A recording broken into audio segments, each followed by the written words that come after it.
Hello there. This is going to be part 2 to What If the Power Rangers Were in the MCU. If you haven't seen the first part yet, I highly recommend you watch that before watching this one, or else this part won't make any kind of sense to you. So without further ado, let's get back into the story. Since the events of part 1, Iron Man 3 has played out quite differently. Tony isn't as traumatized as he was in the main timeline, so he's been more hands-on with the company, and has only made 10 suits at this point in time, and they're more advanced. Tony was present when Killian tried to worm his way in and rejected him and told Happy to drop his paranoid suspicions, which means Happy never gets caught in an explosion, and Tony doesn't call out the Mandarin and get his house blown up, which means he was able to uncover the truth about the Mandarin much quicker and stop him. We now come to Age of Ultron, and the opening plays out mostly the same, with Tony still taking the scepter, and Wanda letting him leave with it. Before the party, Tony speaks to Bruce and Billy about creating Ultron, and the three begin working on it. With Billy's input and Tony's caution, Ultron's creation is successful. The party plays out the same as it did in the main timeline, except Ultron doesn't interrupt the end, and Thor returns to Asgard. After Tony announces Ultron to the world, Wanda watches the broadcast, and is furious and says they need to take things into their own hands. They ambush an Ultron drone, and Wanda pours her pain into it, and her powers corrupt the programming, and a second Ultron entity is born. The new Ultron comes to the conclusion that the Avengers need to die, and he begins building his army. The good Ultron detects the activity of the evil Ultron and informs Tony. Tony, Steve, Tommy, Natasha, and Clint intercept Ultron, Wanda, and Pietro making a deal with Claw. Tommy morphs into Turbo Red and a fight breaks out. Wanda manipulates each Avenger one by one, including Tommy, until Clint stops her. Ultron escapes with the Vibranium after Wanda unleashes Hulk. The good Ultron deploys Veronica, and the two fight while Ultron drones evacuate the area.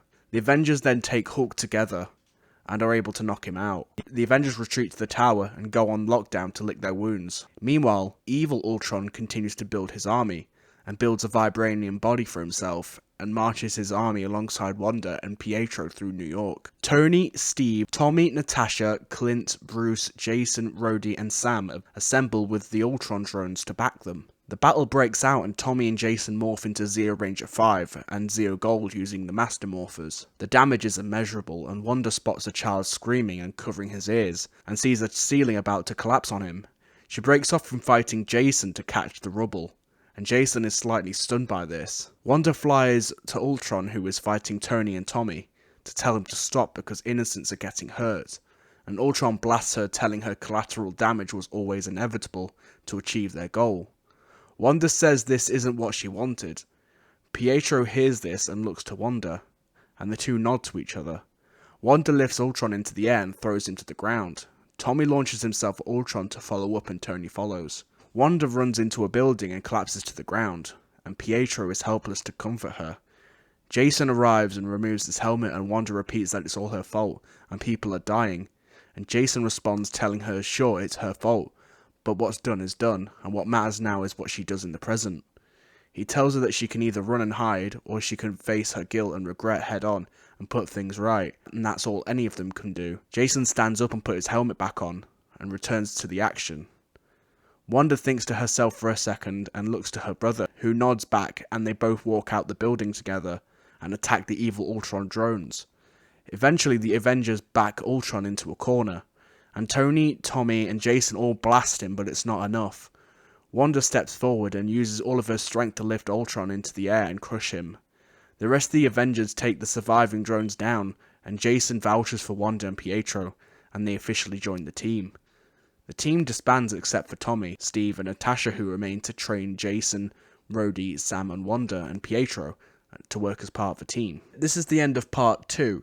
Let me know if you want to see a part 3 going into Thor Ragnarok, Captain America Civil War, Avengers Infinity War, and Endgame. So that should be an interesting story to tell. I wonder if Thanos is going to win or not. I guess I'll have to decide that one. I'll have to see where things go. I like to try and keep these fan fictions as grounded and realistic as possible, not go into too much bullshit territory. I like the kind of idea of throwing a few sticks in there, and sometimes the path always corrects itself. So, and sometimes it doesn't. Sometimes things just lead up sometimes the branches are too thick and things diverge quite greatly, which I think is what happens in my story. So as you may have noticed in this story, Vision is never born, because I don't see how the way I've set things up that he can be born, because the Ultron in this story isn't the same Ultron as we get in the films, because he's not a product of the Mind Stone of Tony or anyone else really. He's the perfected kind of Ultron that we kind of see in Doctor Strange and the Multiverse of Madness, but now corrupted by Wanda's pain, which only knows destruction. So he's not as kind of intelligent and like has a kind of a grand plan as in the original, which makes him, this is why this one's quite short actually, because it's a very straightforward plan due to the simplicity of this new natured Ultron.